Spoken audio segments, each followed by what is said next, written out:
Now, I would like to let you all know that the next session we are having is on the topic Adapting to the Changing Landscape of Work, the Transforming Responsibilities of CHROs.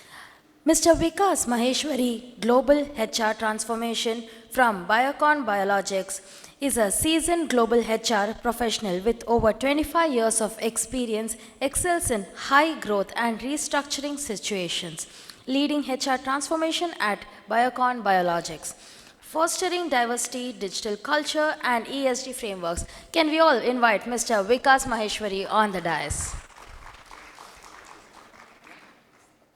A lot of you all have seen earlier, so in the morning when I saw you, I had a little shock. I said, you know, from the previous conference, what is it that I have to speak new this time around? Yeah. But yeah, again, just like last time around, I'm overdosed on caffeine, and Sumit, that was an amazing presentation. I have a question for you. I mean, you didn't allow us a Q&A. How would you really define a great place to work, though? Since you guys acquired that company, right? So anybody, I mean, how would you define a great place to work? Is it too difficult a question? Good surroundings, good people. Free coffee. Free coffee. Frequent breaks. Excellent. Yeah, please. Psychological safety for employees. Lovely.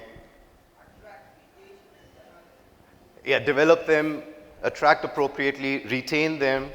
Anybody else has a few thoughts? Yeah. Career progressions, learning. You don't talk about job security. Okay, great. I only have about 20. Oh, we don't even have 20 minutes now this time around, is it? Okay, I only have about 15 minutes. Okay, I disagree with you. Okay, and please don't kill me for this because I want to bring in a different perspective. And when I say disagree, I don't really disagree. I'm just trying to catch your attention. I have a business perspective on this. I think happy employees, okay, who enjoy the work are the ones who are productive. And then they're rewarded for that productivity. Okay, and of course, to build that productivity, you need to develop them, you need to do a whole lot of other things. But, you know, a happy employee, to my mind, is a productive employee. And as HR, what is it that we really need to strive for? Is to build a system of artifacts where people are able to be productive. And that productivity necessarily may not mean only learning and development, may not mean free coffee, for sure, because a lot of HR heads here and the others who've spent decades in this, you know, you can disagree with me, but I'm sure that every time you put a beanbag or a PS machine, your attrition rates didn't do nothing. They were still the same, if not higher. But if you build a certain kind of an ecosystem where people can be productive, I think possibly you'll be doing a better job and your CEOs and the others would be happy. So I keep saying that if you really had to ask me, you know, VUCA or Bani, okay, last 25 years I've been hearing this again and again. We've been talking about resilience. All of this is a norm. Nothing changes. Nothing has changed for the last 25 years. Every time somebody puts up a stats there to scare the hell out of us, saying, oh, something weird is going to happen. And then we start talking trends, okay? And when we say that, listen, you know, the trend is that we will start looking at AI. Great. But all of these are just means and methods to achieve that final objective of what I keep saying, driving enterprise performance. And now stay with me. This is going to be a little different from what you guys have heard of earlier. And I promised you, sir, that none of this is going to be Google. Okay, a lot of this is stuff that you will not find on Google. So how do you drive productivity? Now, we as HR have always had things like performance management. We run performance management cycles. I love this process. Once in a year, at the end of the year, there's a judge and there's a jury. You know, the HR manager and the manager. And we come and say, hey, listen, you gentlemen are good. You are bad. You are ugly. Force fit, ranks. What is it happening? The only thing that you're trying to do is, it's a rank and yank approach where you're force fitting people. You're not driving productivity. You're actually killing it. And then came somebody and they said about 10 years back saying, we'll do continuous performance management. Where instead of doing a 1-year judge and jury approach, we'll do it every few days. Every month, every quarter. We will not do it just once a year. We will be the judge and the jury probably every quarter. Okay, and then we start calling it continuous. Again, to my mind, it's a failed approach. The problem that you're not addressing here is that you're not looking at performance management as a proactive event. You're looking at it as a reactive event. That something happens and then you jump in to say, hey, listen, you did a bad job. But that's not what our job is. Our job is really to arrest the problem before that problem happens. I hope you agree with me. Would it not be so great if somebody was able to tell you, listen, in your life today, something bad is going to happen, okay? And these are the 4 actions that you need to do to ensure that that bad thing doesn't happen. And that, ladies and gentlemen, is enterprise performance management. And I'm going to just spend about 10 minutes to explain to you what that means. But then since I shared an agenda with Naveen and I said we'll talk trends, to my mind, these are the multiple trends, okay? Now, I had a choice to make that in this keynote, do I do a cover it all kind of a conversation? I just pick up one particular subject and I just do a deep dive on that. So I choose to only talk about enterprise performance management. Okay.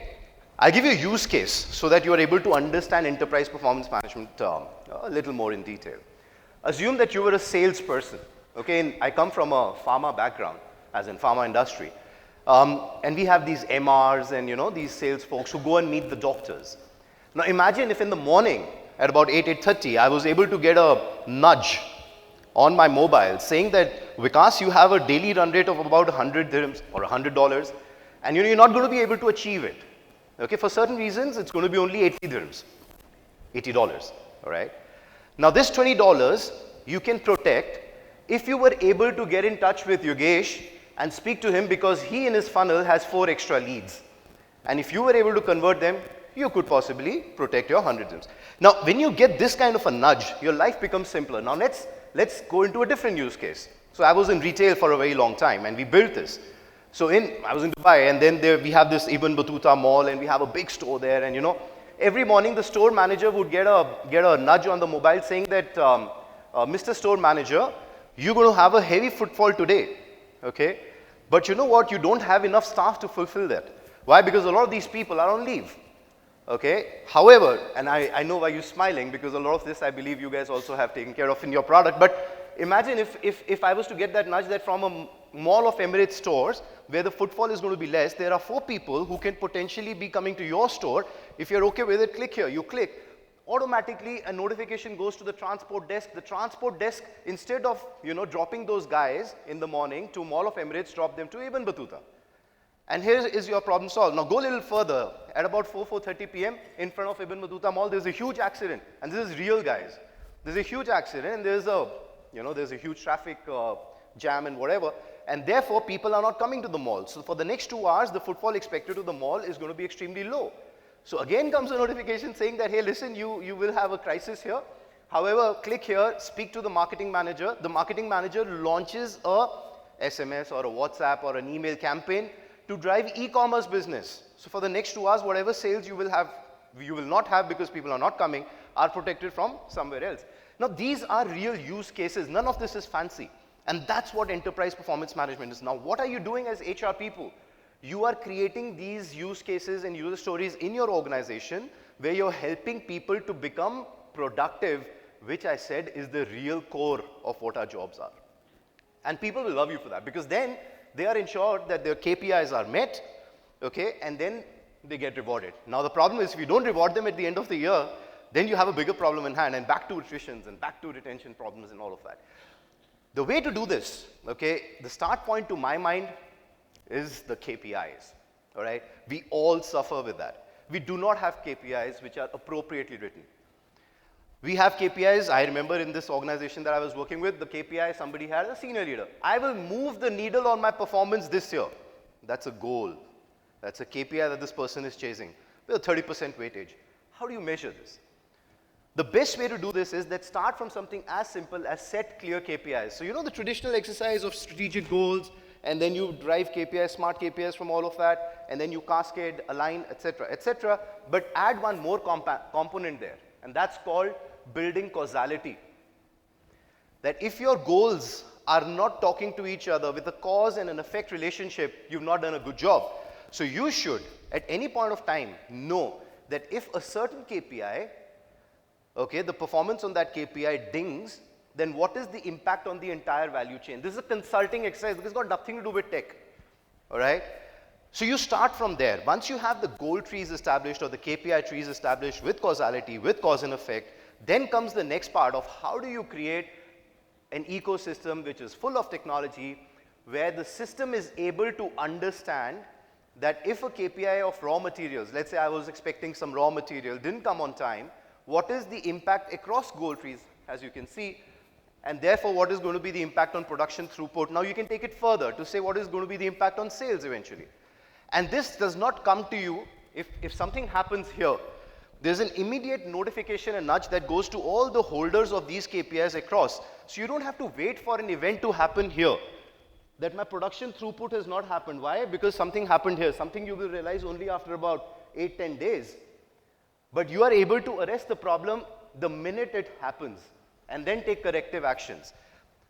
So this is where technology helps you, because the technology can read this data. Okay? So what do? You build something known as a data lake. A data lake is nothing, but it's a simple environment where all kinds of data can be hosted, whether it's Excel, whether it's PPTs, whether it's Word, whether it's data from multiple systems, your HRIMSs, your talent operating systems, your quality management systems, all of that data comes here. And then that goes into the performance management systems. So gone are those days when people used to enter goals. Okay, the goals are pre-fed. Gone are those days when people used to enter actuals against the goals, because those actuals also come from the system. So at any point of time, I can open up my goal sheet, and I wish I could show you. I could open up my goal sheet and say, okay, today, not doing too well. I'm at 80% of my performance. Some of my goals are at risk. All of this is coming from the system. If you have the right data lake, you have the right performance management system. And then comes the big piece. If you've heard of or read this book called Behavioral Economics, quick show of hands. Oh, lovely. Then you would have heard of things like nudge theories.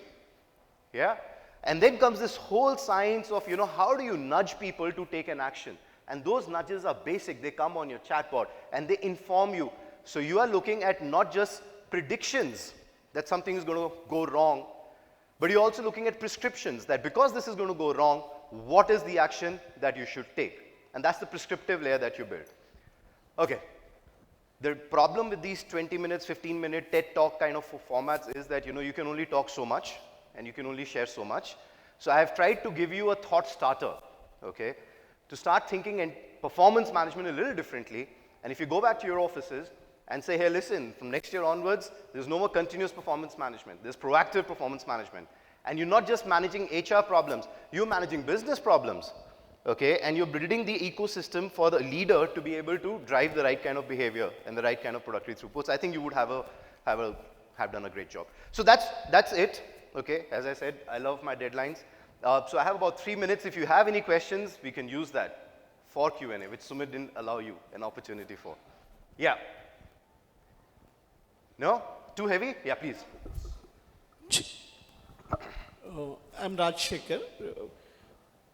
Whether the scenario in the previous era of the businesses or today, without a properly driven goal setting or objective setting or target setting, etc. and so on, versus a kind of defined system of assessment or evaluation or appraisal, whatever. But I don't think so that there is a superficial or supreme system which can really assess the people towards identifying them where they stand. And you were mentioning about gone are the days that goals are no more, KPIs are no more, etc. and so on. Can you try to give a bit no, more I'm not saying gone are the days when KPIs are no more. KPIs exist. Gone are the days when you spend hours filling up a KPI form. Yeah, it's the time that we as HR, we torture people. Okay, he's recording me. But we torture people, isn't it? Go and ask your people. They will tell you, some form has come, I'm supposed to fill up. I remember this one company that I used to work with, and they used to do 2 hours of counseling session on how to fill up an IDP form. You go back to the CEO and say, dude, you're basically wasting 2 hours of productivity for this person. Now go to manufacturing, kind of a setup, the one that I come from. Every hour is important. You're losing some output for that time. So what I'm saying is that KPIs still exist. But gone are those days when you have to fill up KPIs and people then fill whatever random they want to fill. So you basically get a pre-populated KPI sheet. The targets is what you discuss with your managers. And you say, listen, on this is what I can achieve. The manager says, no, I want to do more. Those conversations still hold its value. The second point that you made was assessments. I'm again saying data, and Sumit made that point right up front in the beginning. Data is the most important piece. If I have to do 100 rupees of sales, and I have done 110, why do I need a manager to come and tell me outstanding? Simple question. Why can't the system just straightforward say, hey, listen, you've done a great job? Why do you even need a manager? Why can't you believe the system output of the rating? That can only happen if your KPIs are smart, objective, have the cause and effect relationship. If they're English statements, this cannot happen. Then you need an English manager to come and give you an input. I hope that answers. Yeah?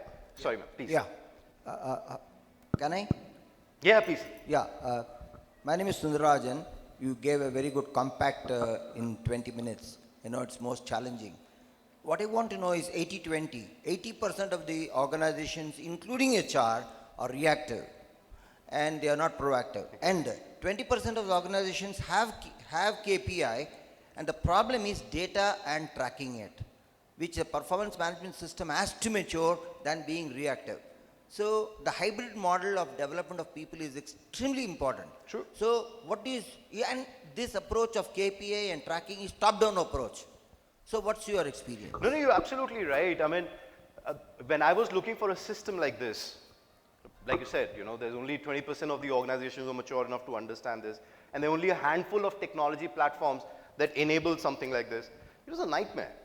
And then I ended up doing something, which was build my own data studio, link it to the traditional performance management system that I had. There was some bit of a digital orchestration that I did, which helped me achieve that goal.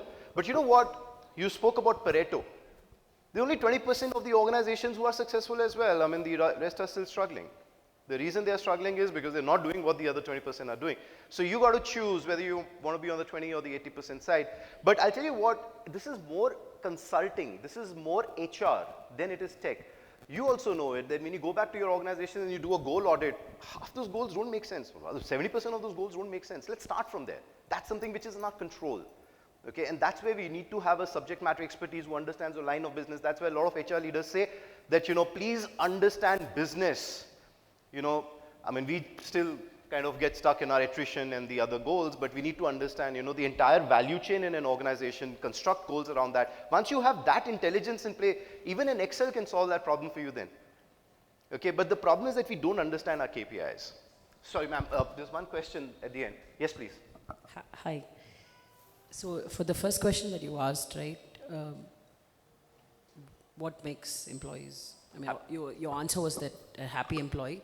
I think you wake up and you want to go to work, 99% of your problems are solved.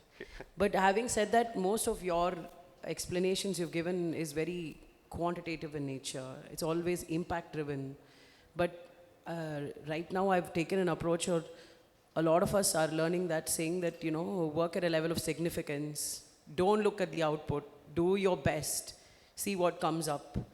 So this becomes completely like, everything is quantitative, right? Everything is like numbers. There's nothing else. Yeah. So when we talk about performance management, we talk about what we do and how we do it as well. Here, the what is measured. For the how aspect, you still need to have the judge and the jury, or the people and all the responses around it. You're absolutely right. And to add to it, I lose my power to say what I have. Even right now, most of our performance systems have the opportunity for the employee's viewpoint to be put there, right? But if I'm going to go with something that's going to be dictated by the system, I disempower my employees of giving that view. So how are you planning to tackle these aspects of how and employees within the tool? Yeah, okay. Again, I only have 20 minutes, so I could only cover the, one side of it, the other side I could not. Don't get me wrong, I'm not saying that the how doesn't matter, but the how is not the goal. The how is a project plan, right? The how will you achieve a KPI is a project plan. It's a task list. The output of that task list is your goal, or the outcome of that task list is your goal or a KPI, right? So that distinction. But what I'm trying to say is that we are good at the how side as HR. We are good at everything subjective, but we're not great on the quantitative side. So I took some time to, stress upon the quantitative side of it, not to say that the qualitative side of it doesn't matter. Different systems, different tools do different things. Performance management measures performance. A project management tool measures your output and the timelines and the roadmaps, etc. A listening ecosystem measures the survey feedbacks, etc. So different tools do different things, and let's stick to that. But yeah, I am with you on this. You're spot on. But I only had 15-20 minutes, and I chose to talk about the part that we don't really focus on. Yeah? Okay, guys, my time has been up for a while. Thank you so much. You've been a patient audience. If you have more questions, I'm around. Thank you so much, Mr. Vikas, for that wonderful session. I would like to now call upon Mr. Sumit Doshi, Country Manager India at UKG, on the dais to felicitate Mr. Vikas.